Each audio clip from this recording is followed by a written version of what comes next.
Сайн манайхан дараагийн хавьчлэгээр уулзаж байна. Энэ удаагийн бичлэгээр Exit team-ийн нэртэй Японы нэгэн нэлээд сонирхолтой гэнэ орж өгөхөр бэлтлээ.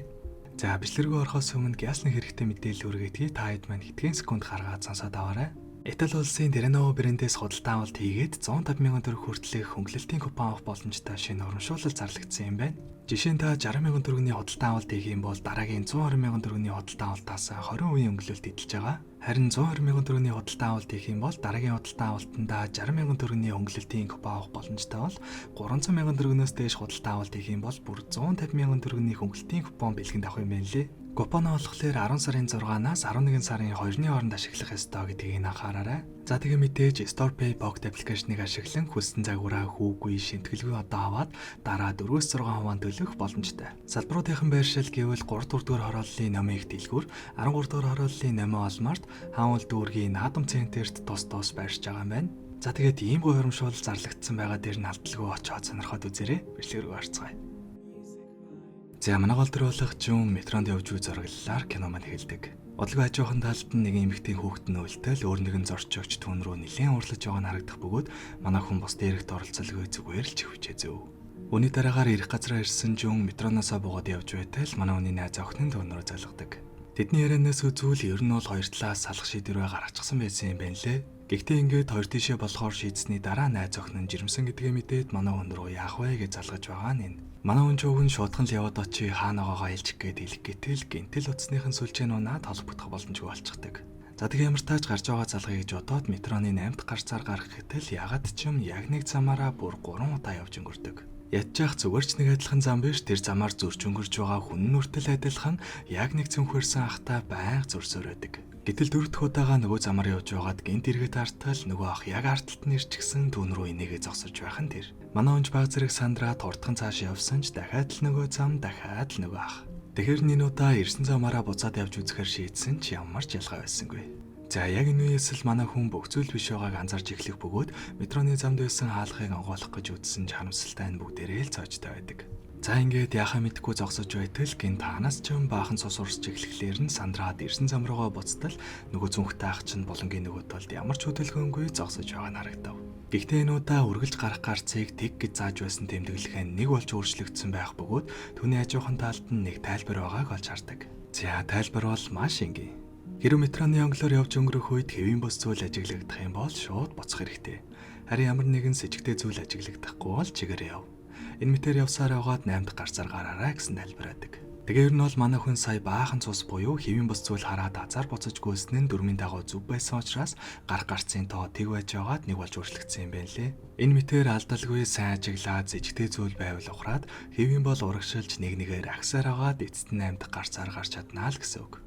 Уг нь ингээд дөрмийн ойлгосон хэдий ч манай хүн дараагийн замаар явах үедээ даасны гэрэлнүүд хэвийн босоогоог анзааралгүй урагшаа явснаас солоод буцаад тэг дээр өрөөд ирдэг. Гэхдээ манай хүнд гинт нэгэн мэрэгэн санаа орж ирэх бөгөөд метроны замаар явж явах үедээ бүх зүйлсийн зургийг утсан дээрээ дарж аваад харьцуулж байгаад л амархан давчихъя гэж бодсон ч дараагийн зам руу орох үед нөгөө дарсан зургнууд нь бүгдээрээ ямар ч хэрэггүй дүрс олоод тавирчихсан байлгүй яах вэ?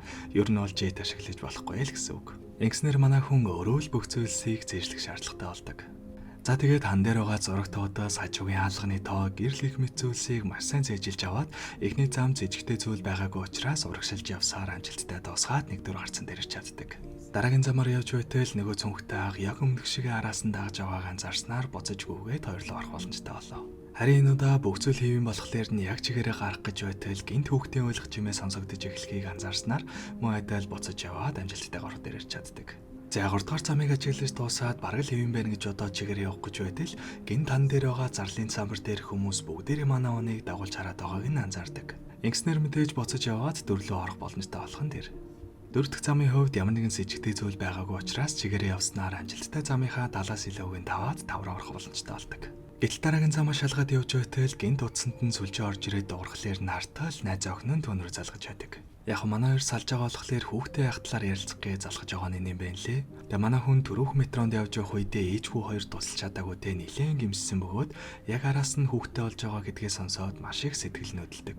Ер нь бол манай хүн ямар ч эргэлзээгүйгээр найз охинтойгоо буцаж нийлээд хүүхдээ төрүүлэе гэсэн шийдвэрийг гаргаад удахгүй яваад очиё гэж хэлээд таслах үед замынхаа төгсгөлд нэрчгсэн байдаг.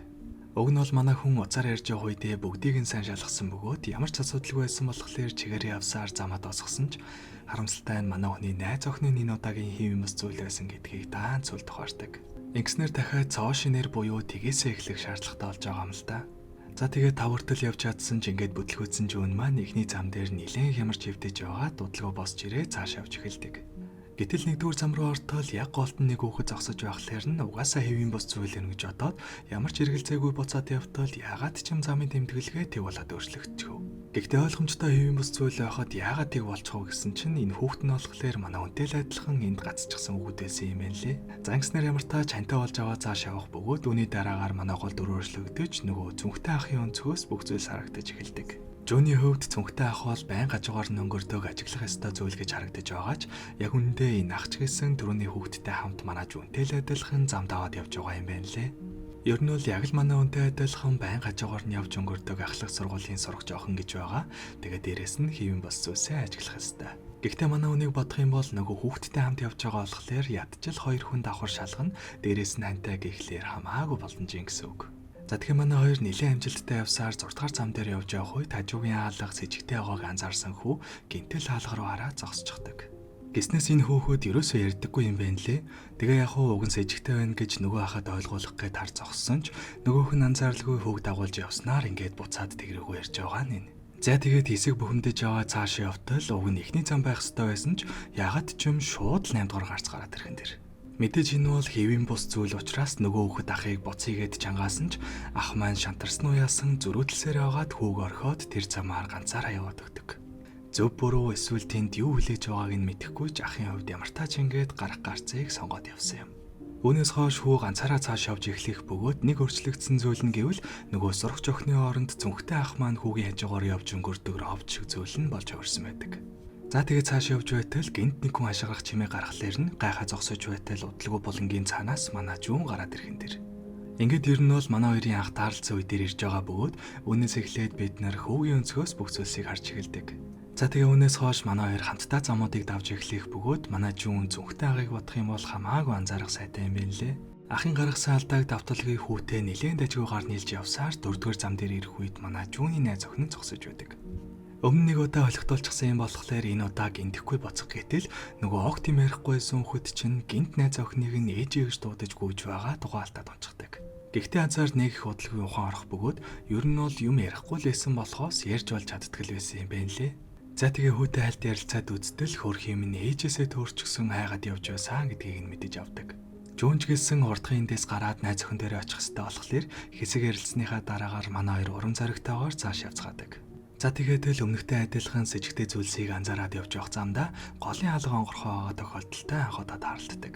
Шууд буцах ёстойгоо мэдэж байгаа ч сонирхоод нөгөөхөр нь шагаагаад үзтэл гүн харанхуй мухарт ээжвүү хоёрыг үлтон уцаа оролдоод явж буй өөрийгөө жүүн дахин нэг удаа олж хардаг.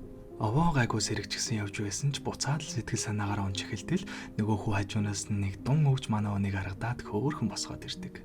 За тэгээ цааш явсаар 6 дугаар зам дээр ирэх үед гинт баахан үерийн ус орж ирээд манай хоёрыг юу үлбэрхээд авчихв.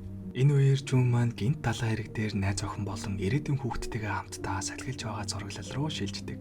Хамгийн сонирхолтой нь тэдний хүүхэд жүүнтэй одоо хамт явж байгаа хүүхдтэй яг адилхан харагдах бөгөөд магадгүй манай өөний хүүхдийн сүнс түнд туслаад хамтдаа явж байгаа юм болов уу гэж бодсон.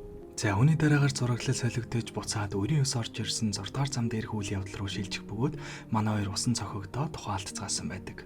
Гэхдээ хүн ухаан орох үед ягаад ч юм хажууд нь жүүн байхгүй байх бөгөөд үүнээс хойш ганцаараа цааш явсаар агаад ямар тач эцэст нь 8 дугаар гарцаар гарч чаддаг.